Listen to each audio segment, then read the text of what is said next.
On the first day of 1956, one of the greatest legends of our time recorded Heartbreak Hotel in Nashville, Tennessee. His name was Elvis Presley, and this, his first hit, officially introduced him to the American national music consciousness.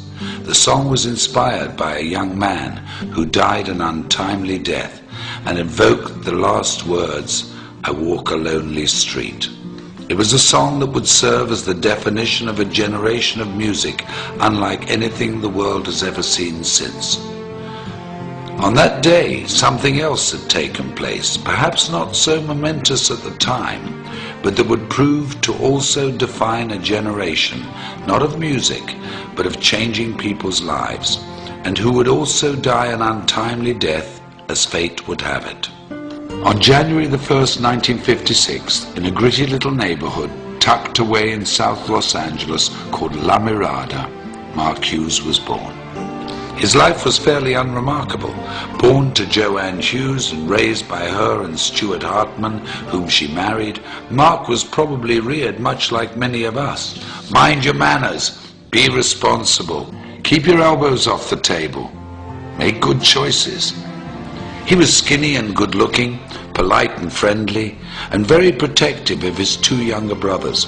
The quietest of the three boys, he'd inherited his mother's good looks and Stuart's focus and intensity. Like many families of the day, Joanne and Stuart moved the family to Camarillo to try to provide a better life for them, to build a future and keep the family safe. And like many other families of the day, their not-so-picture-perfect marriage fell apart and resulted in a divorce that would change the family forever. Mark's childhood was like many in the growing suburban community: school, day trips to the Channel Islands, bicycle rides and fishing outings. That all came to an end after the divorce, and Joanne began to chase her youth, trying fad diet after fad diet. It was a scary time for Mark, and when Joanne became sick in 1969, when Mark was just 13 years of age, the family returned to La Mirada. They lived with her parents, Mark's grandparents, Lawrence and Hazel Hughes, who took the family in and took care of them as only family could. But despite their best efforts, and with Mark's never-ending grief, Joanne died of complications from the deadly combination and steady use of weight loss and sleep aids. Mark was only 19 years of age. It was then he decided he would make a difference in the world, with his mother as his beacon, and the goal of preventing what had happened to her happened to anybody else. While fundraising for a California youth group, Mark had found his calling. He was charismatic, charming and persuasive. He'd even convinced then Governor Ronald Reagan to part with $500.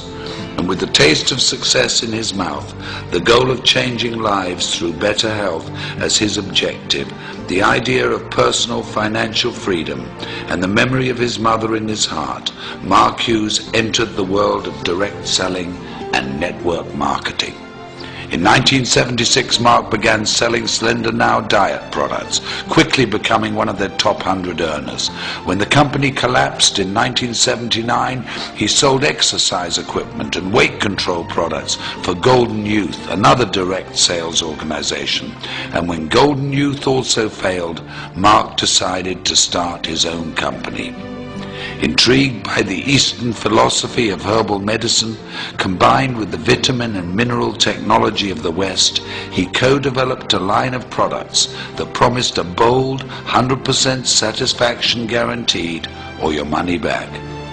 At 24 years of age, Mark Reynolds Hughes, having taken his mother's maiden name, introduced Herbalife in the United States and single-handedly rewrote direct selling history. Unremarkable turned quite remarkable, if you ask me. I often wonder what he would think if he could see us today, sitting here in this arena, looking at how big our organizations have grown, reflecting on the company's incredible retention rate, tasting our new products, walking into a nutrition club, celebrating success at a new president's team experience. How proud he would be. How incredibly happy we would have made him. I know in my heart, as many of you do in yours, that his light is what has made this possible, that his vision is what fuels us, that we are forever changed because of his influence on us and his belief that despite what we may think of ourselves every now and again, we're truly remarkable human beings. What a gift we've been given. What an incredible, invaluable, unique gift. I had this incredible dream when I wanted to start the Herbalife company that we could help people lose weight and we could help them do it safely, and they would have not just hope, that they would have reality.